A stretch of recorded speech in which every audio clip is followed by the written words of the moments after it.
23 years I've been running the red line, and I thought I'd seen everything the T could throw at me. Junkies, jumpers, that time some kid brought a live chicken on the train. Christ, the paperwork on that one. But this morning, standing in the operator cab of car 1924 at Park Street, watching something that looked like gray cotton candy floating through the tunnel ahead, I knew I was looking at something new, something wrong. "Control, this is Leland on the inbound red," I said into my radio, squinting through the windshield. The stuff was drifting in clumps, catching the headlights like dust motes. Only dust doesn't move like that, doesn't seem to pulse. "We've got some kind of debris in the tunnel between Park and Charles. Looks like insulation or something." Static crackled back. "Copy that, 1924. Hold your position." "Hold my position. Easy enough." I set the brake and leaned back in my seat, feeling the familiar ache in my lower back from too many years in this cramped cab. Outside, maybe 40 passengers waited on the platform, checking their phones, tapping their feet. Normal Tuesday morning rush. Nobody knew yet that normal was about to end. The radio squawked again. "Leland, what's your visual on that debris?" I pressed my face to the side window, trying to get a better angle. The gray stuff was definitely moving, flowing along the tunnel walls like it was alive, which was impossible, obviously. Had to be some kind of air current pushing it around. But the way it moved, almost like it was exploring. "It's moving, Control. Looks like it's being pushed by air currents, maybe from the ventilation system." I paused, watching a particularly thick clump drift past. "You want me to proceed slow or what?" "Negative. We're sending a maintenance crew to check it out first.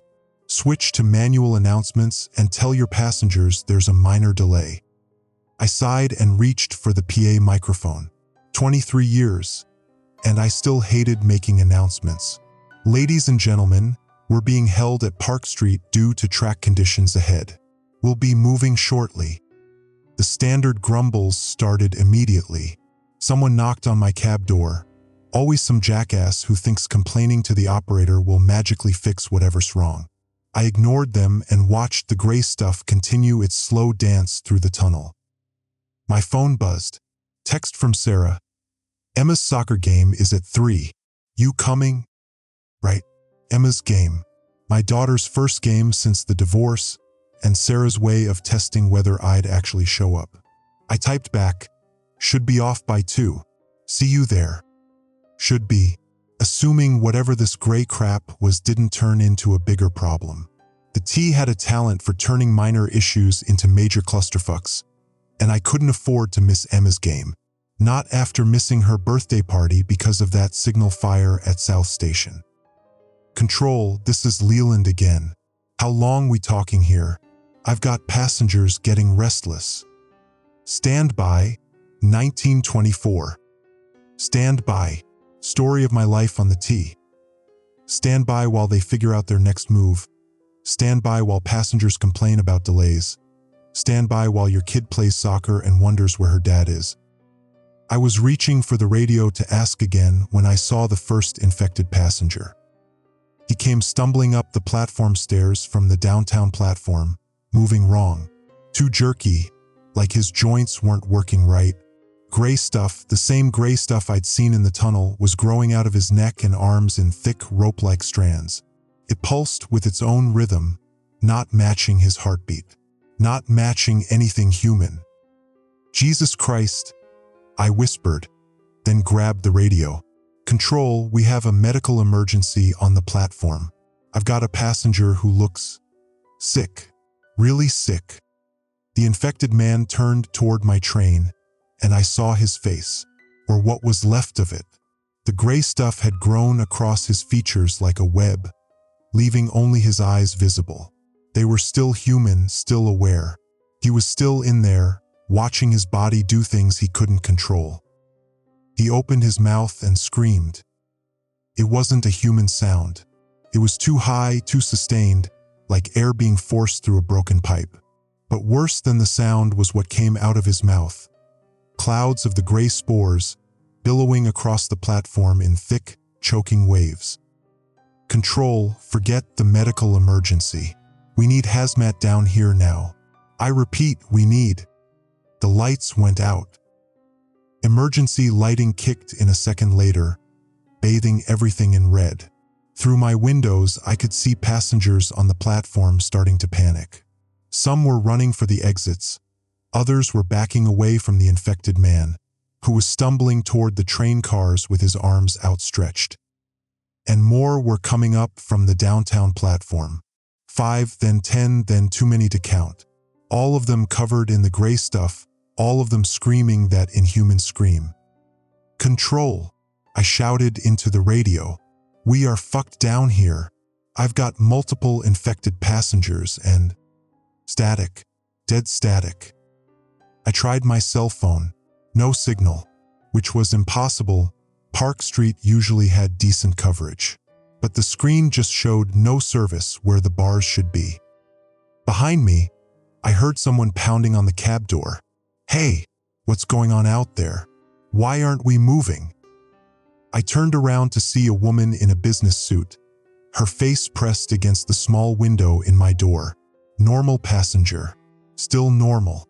Behind her, I could see more people crowding into the car, some looking out the windows at the chaos on the platform. Ma'am, I need you to step away from the door, I said through the intercom. We're dealing with a situation. What kind of situation? There are people out there who look sick. Really sick. I looked back out at the platform. The infected were spreading out now, some moving toward the train, others heading for the exits. But every step they took left behind more of the gray spores, and I could see people who'd been exposed starting to stumble and jerk as the infection took hold. That's when I understood. This wasn't a medical emergency. This was an outbreak, and we were trapped right in the middle of it. Ma'am, I said into the intercom, my voice steadier than I felt. I need everyone to stay calm and stay away from the doors. Do not, under any circumstances, open the doors to the platform. But those people need help. Those people are infected with something, and if we open these doors, we're all going to join them. I turned back to my controls and did something I'd never done in 23 years on the red line. I manually disabled the door controls and threw the master brake. Nobody was getting on this train, and nobody was getting off. At least not while I had any say in the matter. The first spore cloud hit our windows about 10 minutes after the lights went out. I watched it roll across the platform like fog, except fog doesn't move with purpose. This stuff flowed around obstacles, pooled in corners, seemed to test every surface it touched. When it hit the train windows, it stuck, spreading across the glass in thin films that pulsed with their own light. Control, this is Leland on the red line inbound, I said into the radio for the 20th time. Still nothing but static. If anyone can hear this, we have a biological contamination at Park Street. Repeat, biological contamination. Do not send personnel into the tunnels. Behind me, the passengers were getting restless. 40 people trapped in a metal box, watching their fellow human beings turn into something else outside the windows. The business suit lady, her name tag said Jennifer, had appointed herself spokesperson for the group. We need to get out of here, she said through the intercom. There's an emergency exit at the end of the platform. We could make a run for it. Lady, I appreciate your concern, but that emergency exit leads to the same ventilation system that's probably spreading this stuff. We're safer in here. How do you know? Because I've been working these tunnels since before you were born, I wanted to say.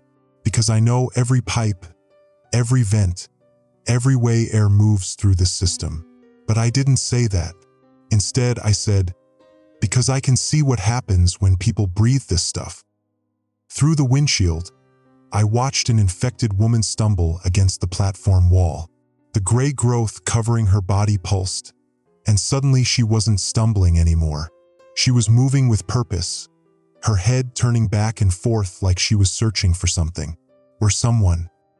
My radio crackled. Not control, different voice, older, tired. Any T operators still on the line? This is Davidson, Blue Line Supervisor. I grabbed the radio. Davidson, this is Leland, Red Line. Where the hell is control? Gone. Buildings evacuated. Maybe worse. Lost contact with them about an hour ago. Static washed over his words. What's your situation? Park Street inbound platform. 40 passengers. Sealed train. Infection spreading on platform. What's your status? Similar. Got about 20 people trapped at government center. This stuff's in all the tunnels now, Mark. It's everywhere. Everywhere. I've been hoping this was isolated, some kind of chemical spill or gas leak that maintenance could handle. But if it was in the Blue Line too, how far does it spread? National Guards setting up a perimeter above ground. From what I can hear on emergency channels, they're talking about sealing the entire system. Sealing the system. Jesus. That meant flooding the tunnels, collapsing access points, making sure nothing got out. It also meant everyone still down here would be trapped. Davidson, my daughter's got a soccer game at 3. You think we'll be out by then? Static. Then, Mark, I don't think we're getting out at all. I checked my watch. 11:30. Emma's game was still hours away, but Sarah would be expecting me to pick her up at 2:30.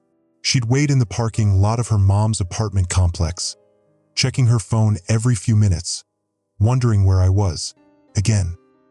Daddy's working, she'd tell Emma when I didn't show. He'll catch the next one. But there might not be a next one. Behind me, Jennifer was rallying the other passengers. We can't just sit here. There has to be something we can do.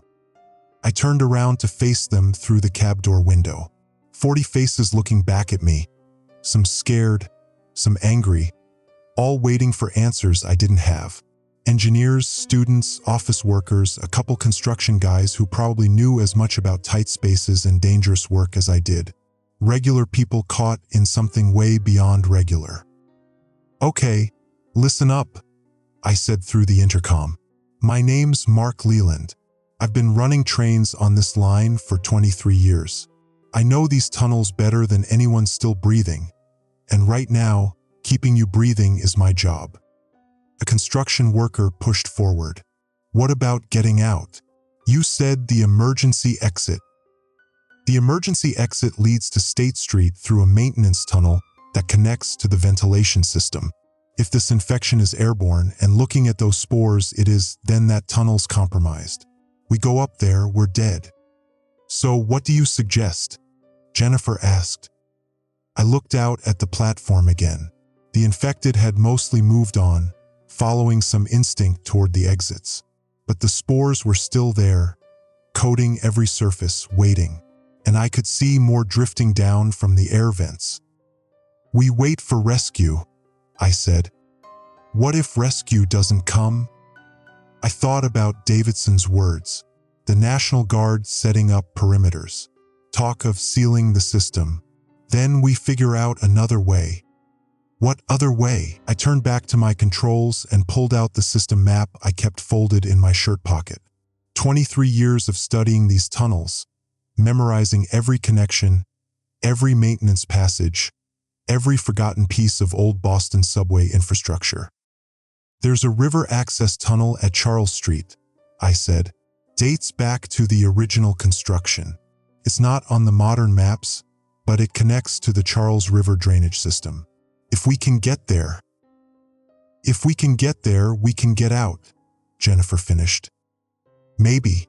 It's a mile through dark tunnels with infected probably between us and the exit, and we'd have to walk on the tracks. The construction worker, his hard hat said, Danny, leaned against the window. I've worked tunnel construction. You're talking about live rail, electrical hazards, no lighting except what we bring. Yeah. And infected trying to kill us the whole way. Probably. Danny grinned. Sounds like a Tuesday. When do we leave?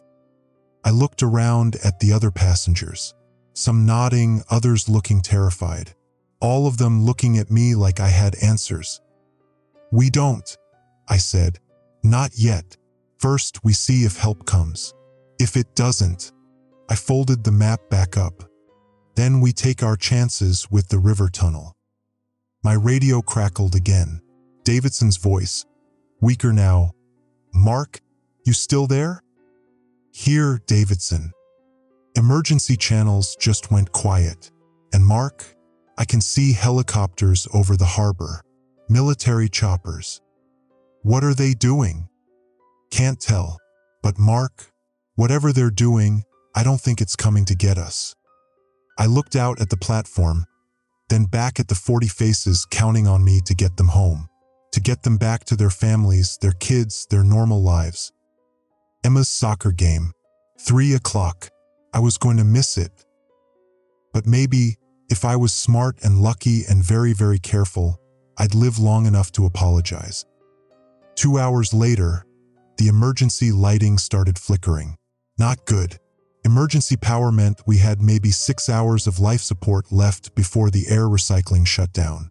After that, we'd be breathing whatever was floating around in these tunnels. And from what I could see through the spore-coated windows, that wasn't going to end well for us. "Davidson, you still with me?" I said into the radio. Static. I'd lost contact with him about an hour ago, right around the time we heard what sounded like an explosion somewhere in the Blue Line tunnels. Could have been anything: electrical fire, structural collapse, or something worse. In the subway business, you learned not to think too hard about the something worse option. Behind me, the passengers had split into 2 groups. Jennifer's faction wanted to make a run for the Charles River Tunnel now, while we still had some power and the infected seemed to have moved on. Danny, the construction worker, was leading the other group, the ones who thought we should wait for official rescue. "Mark," Jennifer said through the intercom, "we need to make a decision. People are getting scared." I looked around the car. She was right. A college kid in the back had been crying for the last hour.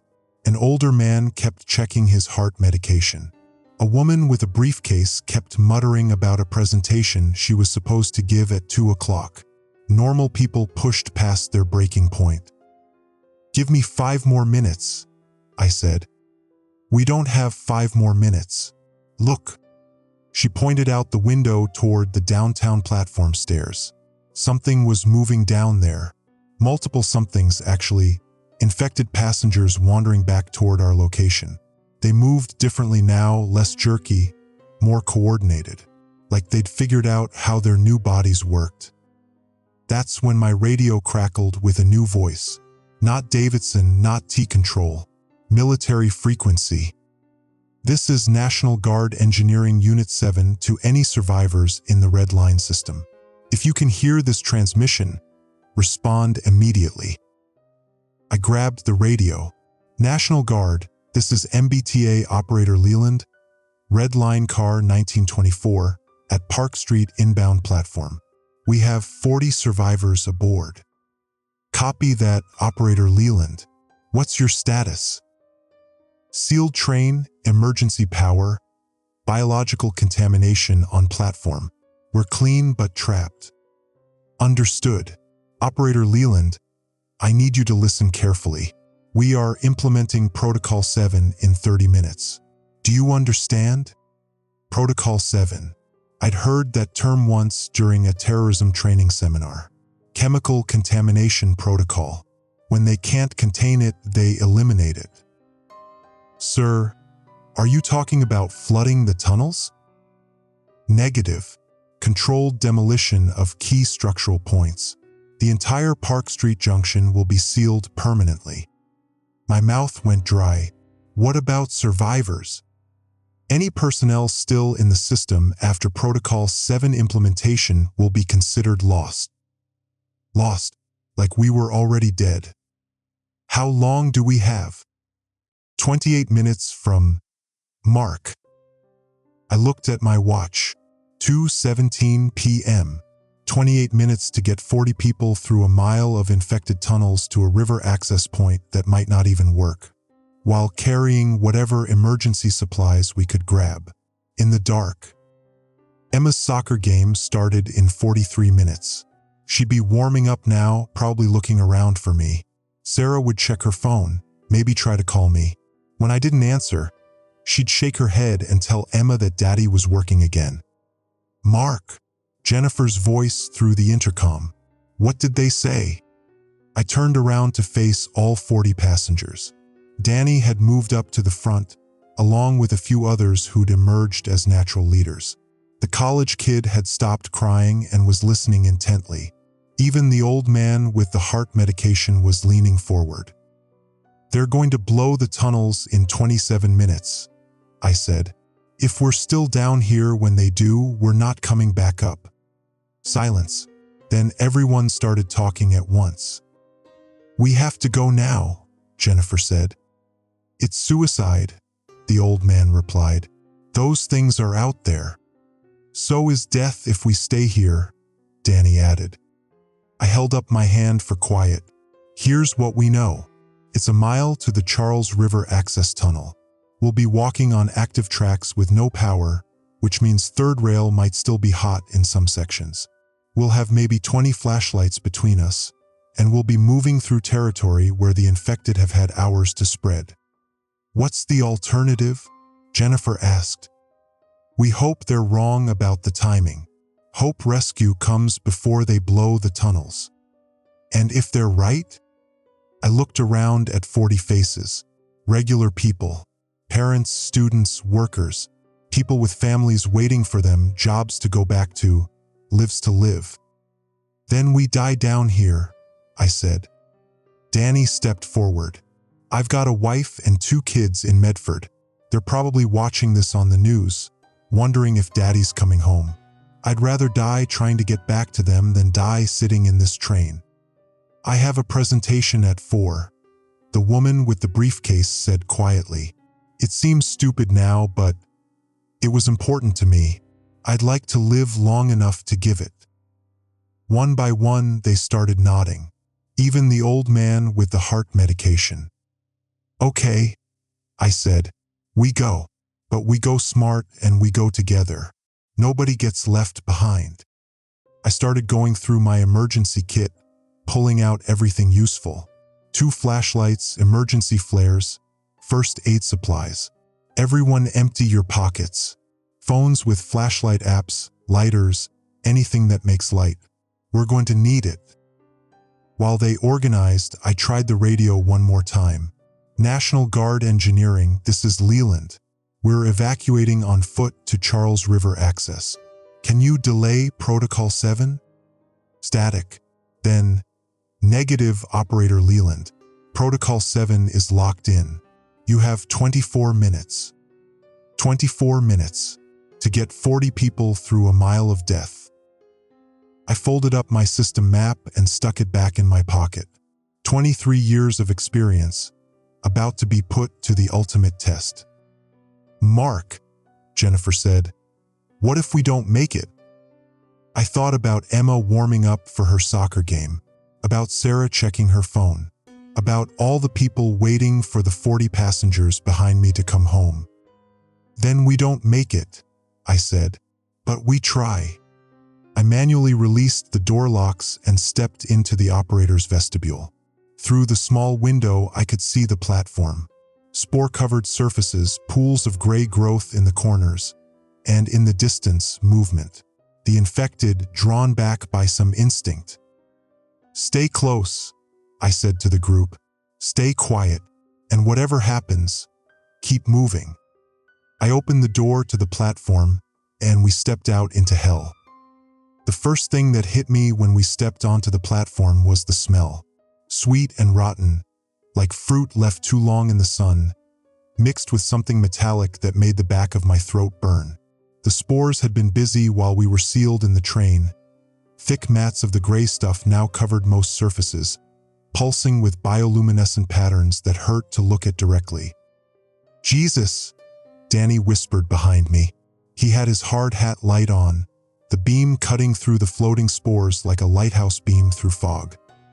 "Keep the lights low until we're in the tunnel," I said. Don't want to attract attention. Tension. That was the key word, because the infected weren't random anymore. In the 2 hours we'd been trapped, they'd organized. I could see them moving in groups near the platform exits, coordinated, purposeful. Hunting. This way, I whispered, leading the group toward the tunnel entrance. 40 people moving as quietly as 40 people can move, which isn't very quiet at all. Footsteps, whispered conversations, the rustle of clothing. To me, it sounded like a brass band. To the infected, it probably sounded like dinner. We made it to the tunnel mouth without being spotted. The darkness ahead was absolute, no emergency lighting this far from the stations. Just our small collection of flashlights and phone screens against the void. Remember, I said to the group, third rail is on the right. Don't step on it, don't touch it, don't even look at it funny. Walk between the running rails single file. If you hear a train coming, I paused. Well, there won't be any trains coming. But if you hear anything coming, get flat against the wall. We started walking, me in front with my flashlight, Danny bringing up the rear with his hard hat light. Between us, 38 people trying not to die in the dark. The tunnel stretched ahead like a throat, curved walls covered in cables and pipes, periodic alcoves for track workers, and everywhere the gray growth spreading like cancer. It was thicker here than it had been on the platform, forming curtains that hung from the ceiling and carpets that squelched under our feet. "Mark," Jennifer whispered from somewhere behind me. "How much farther?" I checked my watch. 2:31. 14 minutes until Protocol 7. We'd covered maybe a quarter mile. "We're doing good," I lied. "Keep moving." That's when we heard the first scream. Not human. That high, piercing sound the infected made. But this one was different, longer, more complex. Almost like it was calling to something. "Lights out," I hissed. 40 flashlights and phone screens went dark in an instant. The tunnel plunged into absolute blackness, the kind of dark that makes you forget which way is up. Behind me, I heard someone whimper. Someone else stumbled and cursed quietly. Another scream, closer this time. Then another from a different direction. They were communicating. "Mark," Danny's voice from the back of the group, barely audible. "I think we've got company." I risked a quick flash of my light. Just a second, enough to see ahead. The tunnel curved to the right about 50 yards ahead. Charles Station was just around that bend. But between us and the curve, shapes were moving. Infected, coming toward us with that coordinated movement I'd noticed on the platform. "How many?" I whispered. "At least 6, maybe more." 6 infected between us and safety. 40 civilians who'd never been in a fight in their lives. And 13 minutes before the National Guard buried us all under 1,000,000 tons of rubble. "Options," Jennifer whispered. "We fight through them," Danny said. "I've got a crowbar from my tool belt. Few others have stuff we can use as weapons." "We go around them," the old man with heart medication suggested. "There's got to be another way." "There's no other way," I said. "This is the main line. It's straight through or nothing." I thought about Emma's soccer game. Had it started yet? Was she looking for me in the stands? Sarah would make excuses. Tell her I got held up at work. Emma would nod and pretend it didn't matter, but I'd see it in her eyes later. Another disappointment. Another time Daddy wasn't there when he said he'd be. "We go through," I decided, "but we go smart." "Danny, what kind of tools you got back there?" "Crowbar, hammer, box cutter. Couple other guys have similar." "Jennifer, what about you? Any medical training?" "First aid certified." "Why?" "Because people are going to get hurt." I reached into my emergency kit and pulled out a flare. "When I light this, we move fast and we move together. The infected don't like bright light." I noticed that on the platform. "Danny, you and your guys take point with me. Everyone else stays in the middle. Jennifer, you watch for anyone who falls behind. Mark, the college kid, spoke up for the first time. What if we don't all make it? I looked back at him. 19, maybe 20 years old. Probably had parents waiting for him to come home from classes. Girlfriend worried about why he wasn't answering his phone. Then the ones who do make it remember the ones who don't, I said. I struck the flare. Red light exploded through the tunnel, revealing everything. The infected were closer than I'd thought. Maybe 30 yards ahead, 6 of them moving in a loose line across the tunnel. The gray growth covering their bodies reflected the flare light, making them look like living statues made of mercury. They screamed when the light hit them, all 6 at once, that piercing sound that made my teeth ache. But they kept coming. Move, I shouted. 40 people surged forward like water through a broken dam. Danny and 2 construction guys flanked me, their tools raised like weapons. The infected rushed to meet us. The first one reached me before I had time to think. Gray tendrils whipped out from its arms like living ropes, trying to wrap around my legs. I swung my flashlight like a club and felt it connect with something that used to be a human face. The infected staggered but didn't fall. Danny's crowbar took its head off. Keep moving, he shouted over the screaming. Don't let them surround us. The passengers behind us were panicking. I could hear crying, cursing, the sound of people stumbling over the tracks. But they kept moving forward, pushing through the melee toward the tunnel curve. An infected woman lunged at Jennifer. The business suit she'd been wearing that morning was gone, replaced by gray growth that pulsed and writhed. Jennifer dodged sideways and the woman crashed into the tunnel wall, but she bounced off and came again, moving faster now. Jennifer! I tried to reach her, but another infected was between us, this one bigger, stronger. Male, maybe a construction worker originally. The growth covering him was thicker, more armor-like. He swung at me with arms that ended in sharp spikes instead of hands. I ducked, felt the wind from his swing ruffle my hair. Too close. Mark! Danny appeared beside me, crowbar swinging. The infected construction worker turned toward him, and I saw my chance. My emergency knife went into what used to be the thing's neck, just above where the gray growth was thickest. It dropped. Charles Station! Someone shouted from up ahead. I can see the platform. We were almost there. Just a few more yards to the curve, then around to the station platform. The river access tunnel was in a maintenance room behind the station, if I remembered the old blueprints correctly. If I remembered correctly, if the tunnel was still there, if it wasn't blocked, if. How much time? Jennifer asked, breathing hard. I checked my watch while running. 2:39. 6 minutes, I said.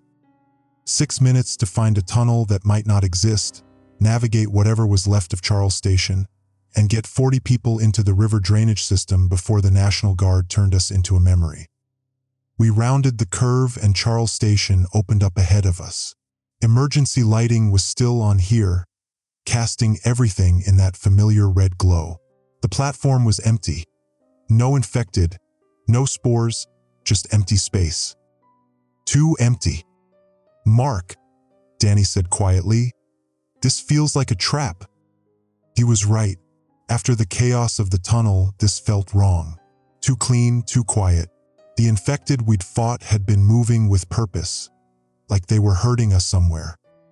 Here. Spread out, I whispered to the group. Stay alert. That's when the lights went out. And in the darkness, I heard the sound of something very large moving on the platform ahead. Emergency flares don't last forever. Mine had been burning for maybe 5 minutes, which meant we had another 5 before we were back in the dark. In the red light, I could see Charles Station spread out ahead of us. Platform, ticket booth, the maintenance door I was praying led to the river tunnel. I could also see what was waiting for us. It had been human once, maybe several humans.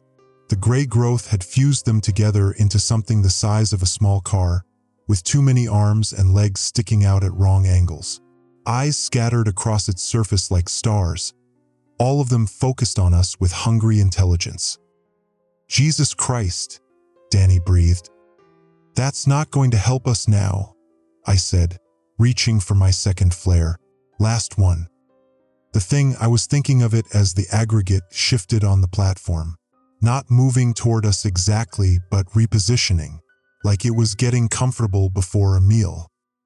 "The maintenance door," I said to the group, "behind the ticket booth. That's our exit." "How do we get past that?" Jennifer asked. "Good question." The aggregate was positioned directly between us and the maintenance door. No way around it in the confined space of the platform. We'd have to go through it. I checked my watch. 2:41. 4 minutes. "Danny, how much C for you got in that tool belt?" He actually grinned. "Fresh out. But I've got something better." He pulled out what looked like a small cylinder. "Thermite charge. For cutting through steel beams. Won't kill that thing, but it might distract it long enough for everyone to get past." "Do it."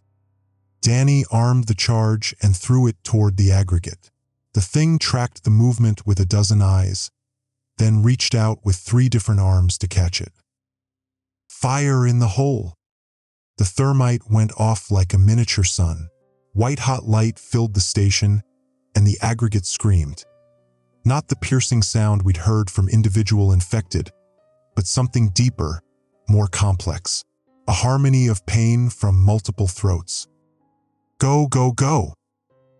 40 people ran across Charles Station platform while the aggregate writhed in thermite fire. Some of its component parts were burning, others were trying to detach themselves from the main mass. It was chaos, confusion, and opportunity. I reached the maintenance door first and yanked on the handle. Locked. "Danny!" "On it!" His crowbar made short work of the lock. The door swung open to reveal another door, and beyond that, stairs leading down into darkness. "This is it," I said to the group. "River access tunnel. If this works, we come up at the Charles River boat dock." "If it doesn't work?" the college kid asked. "Then we drown instead of getting crushed." Fair trade, all things considered. The aggregate was recovering from the thermite blast. Parts of it were still burning, but it was pulling itself back together, reorganizing its mass. And it was angry. "Move!" I lit my last flare and led the way down the stairs. The river tunnel was older than the rest of the system. Brick walls instead of concrete, lower ceiling, narrower passage. It sloped downward toward the river, and I could hear water moving somewhere ahead. Good sign. Maybe. "Stay together," I called back to the group. "Watch your step." Behind us, I heard the aggregate hit the maintenance door. The whole structure shook. "It's following us," Jennifer said. Then we moved faster. The tunnel continued down for what felt like miles, but was probably only a few hundred yards. The sound of water got louder, and I started to smell the river, mud, fish, that particular Boston Harbor funk that meant civilization. "Light ahead," Danny called out. He was right. Faint gray light filtering down from somewhere above.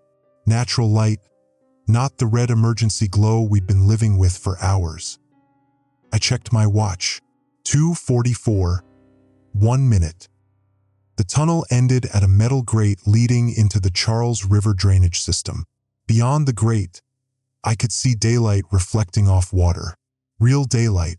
The surface world, where people were going about their normal Tuesday afternoon, probably not even knowing what was happening in the tunnels below. "Danny, that grate." Already on it. His crowbar went to work on the grate hinges. Old metal, rusty from years of river moisture. It fought him, but Danny was motivated by the sound of the aggregate crashing through the tunnel behind us. 30 seconds, I announced. The grate gave way with a screech of protesting metal. Beyond it, a ladder led up to what looked like a storm drain outlet. I could hear traffic, voices, the sounds of a city that didn't know it was about to lose its entire subway system. "Everyone up," I said. "Now." 40 people climbing a ladder. It should have taken forever, but fear is a great motivator. One after another, they hauled themselves up toward the light. I went last because that's what you do when you're responsible for people. Danny stayed with me, crowbar ready in case the aggregate made it through the tunnel before we could escape. "Mark," Jennifer's voice from above. "There's cops up here. They're trying to set up some kind of barrier." Cops, which meant the surface knew something was happening. Maybe we'd get lucky. Maybe they'd listen to 40 people telling them about fungal infections in the subway tunnels. Or maybe they'd think we were all crazy. The college kid was halfway up the ladder when we heard it, the sound of the aggregate squeezing itself through the tunnel behind us.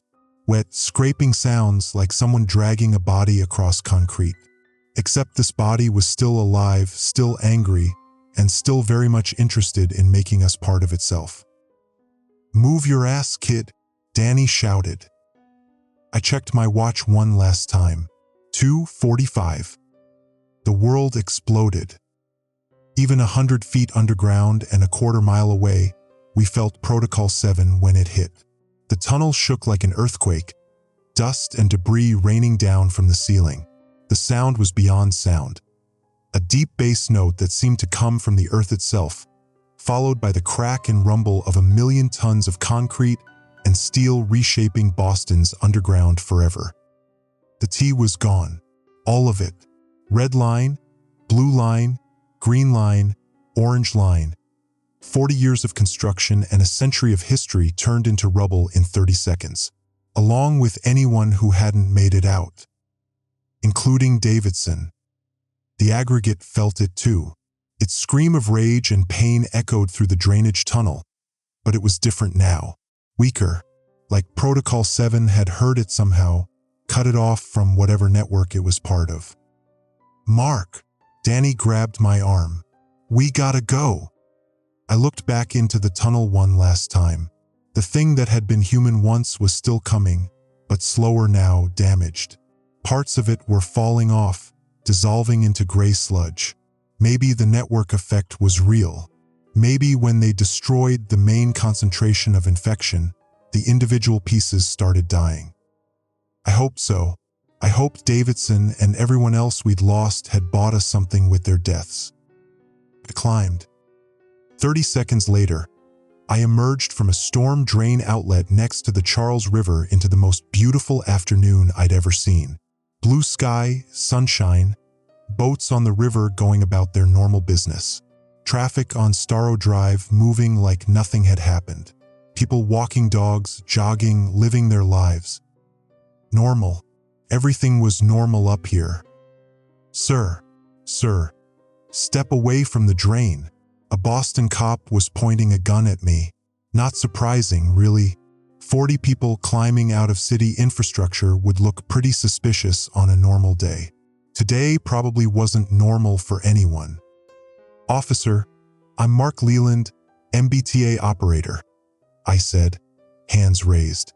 "These people were trapped in the red line during the outbreak.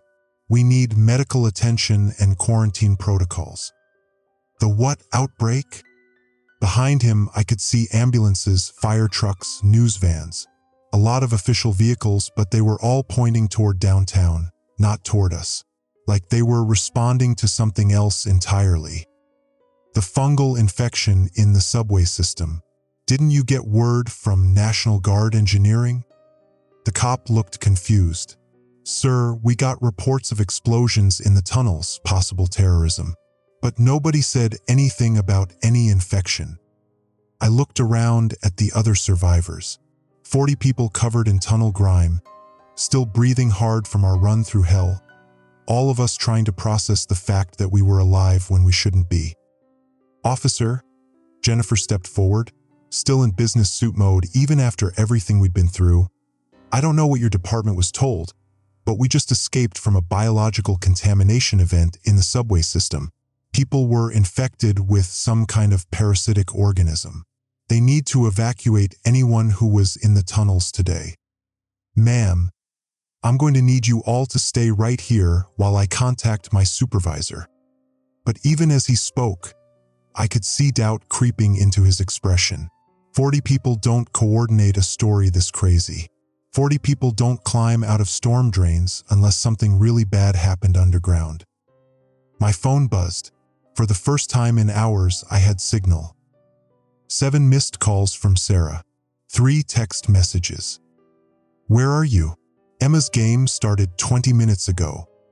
Mark, she keeps asking where you are. Please call. Never mind. She scored a goal. Wish you could have seen it. I looked at my watch. 3:23. Emma's game was almost over. I'd missed the whole thing. Again. But I was alive to miss it. 40 people were alive because we'd made hard choices and gotten lucky and helped each other when it mattered. I called Sarah. Mark? Jesus, where have you been? I've been trying to reach you for hours. I got stuck underground, I said, which was true as far as it went. How'd she do? 2 goals and an assist. She was amazing, Mark, but she kept looking for you in the stands. I know. I'm sorry. Is she okay? She's disappointed, but she understands you have to work. No, she didn't. She was 8 years old, and her daddy kept missing important things because of work. She understood that work was more important to me than she was, even though it wasn't true.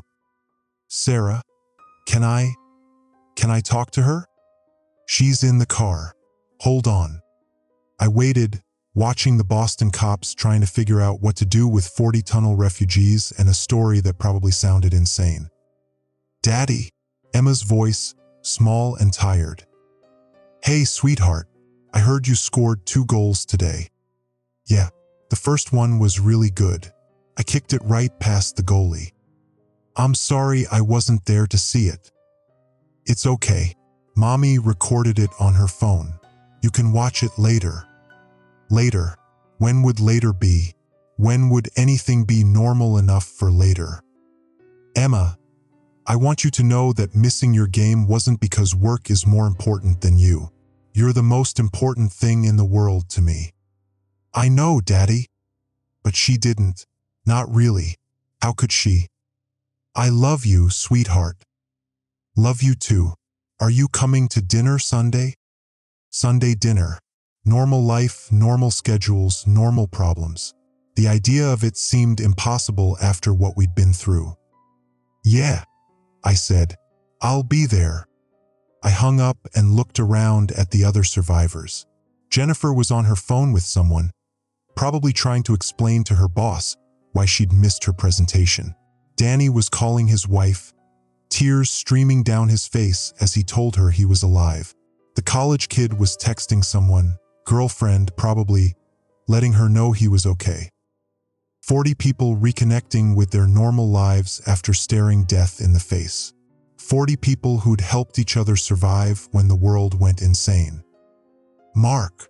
Danny appeared beside me, still grinning despite everything. My wife wants to know if you're coming to dinner Thursday. Says anyone who kept her husband alive deserves a home-cooked meal. I don't know. Depends on whether they believe our story. They'll believe it. Look around. He was right. More official vehicles were arriving. People in hazmat suits, CDC logos on their jackets. Military personnel who looked like they knew exactly what we were talking about. The story was getting out, despite whatever official version they'd been planning to tell. A woman in a CDC jacket approached us. Mr. Leland? I'm Dr. Sarah Fisher, infectious disease specialist. We understand you and these passengers were exposed to the biological agent in the subway system. That's right. We're going to need to decontaminate all of you and run some tests. Make sure you're not carrying any of the organism. Are we safe? Are we going to turn into those things? Dr. Fisher looked at her tablet, then back at us. Honestly, we don't know. You're the first survivors we've found who had direct exposure. But your timing was good. When we destroyed the main concentration of organisms, the network effect seems to have weakened significantly. Individual exposures are becoming less virulent. What about the people who didn't make it out? She was quiet for a moment. We're still assessing the situation. But Mr. Leland, what you did today, getting these people to safety, that took remarkable courage. Courage. I'd never thought of it that way.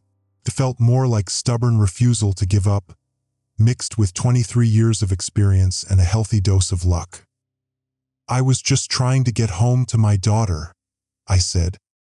Dr. Fisher smiled. The best heroes usually are. They loaded us into ambulances for transport to a quarantine facility. Standard procedure, they said, for anyone exposed to unknown biological agents. A few days of observation, some tests, then we'd be free to return to our normal lives. Normal lives, as if anything would ever be normal again after today. As my ambulance pulled away from the Charles River, I looked back at the storm drain where we'd emerged. Just a hole in a concrete wall, nothing special about it. But for 40 people, it had been the difference between life and death. Between seeing our families again and becoming part of something inhuman and horrible. The ambulance radio crackled with official chatter. Casualty reports, containment updates, media management discussions. I caught fragments. Subway system completely sealed. Estimated 800 individuals unaccounted for. Biological agent contained but origin unknown. 800 people. 800 people who didn't make it out. Who didn't have a Mark Leland with 23 years of tunnel experience and an old map in his shirt pocket. Who trusted the official evacuation procedures that never came, or got trapped in the wrong place at the wrong time, or just weren't lucky enough to be in a sealed train car when hell broke loose. 800 people with families, kids, jobs, lives that mattered. I thought about Davidson alone on the blue line when Protocol 7 hit. About the college kids' classmates who might have been on other trains. About all the people who were just trying to get home on a Tuesday afternoon and never made it. My phone buzzed again. Sarah. Mark, I saw the news about the subway. Please tell me you weren't down there. I looked around the ambulance. Jennifer was on her phone with what sounded like a very understanding boss. Danny was showing the EMT pictures of his kids. The college kid was asleep, probably the first real sleep he'd had in hours. I was down there, I typed back. But I'm okay. We're all okay. I'll call you from the hospital. Hospital? Mark, what happened? Long story, but Sarah, I'm going to be at every one of Emma's games from now on. Every single one. What are you talking about? I almost didn't come home today, and if I hadn't, she'd remember that the last thing I did was miss her soccer game because of work. Mark, you're scaring me. Don't be scared. Just hug her for me, okay? Tell her daddy's coming home. I put the phone away and closed my eyes. The ambulance was warm, safe, heading toward a world where the biggest worry was whether I'd be cleared for work next week. Where Emma's next soccer game was the most important thing on my calendar. Where normal problems were actually problems worth having. 800 people didn't get to have normal problems anymore, but 40 of us did. 40 people who'd helped each other when it mattered, who'd made hard choices and gotten lucky and lived to tell about it. 40 people who'd remember what it felt like when everything fell apart and how much it meant to help someone else put it back together. The ambulance turned onto Mass Avenue, heading toward the hospital. Outside the windows, Boston went about its normal Tuesday afternoon. A little quieter maybe, a little more subdued, but normal. I was going to be part of that normal again, going to pick up Emma on Saturday mornings and never miss another soccer game. Going to Sunday dinners and weekday phone calls and all the small, ordinary moments that make up a life. Going to remember every single day, how much those moments were worth, and how close I'd come to losing them all in the dark beneath the city, where 800 people weren't as lucky as we were.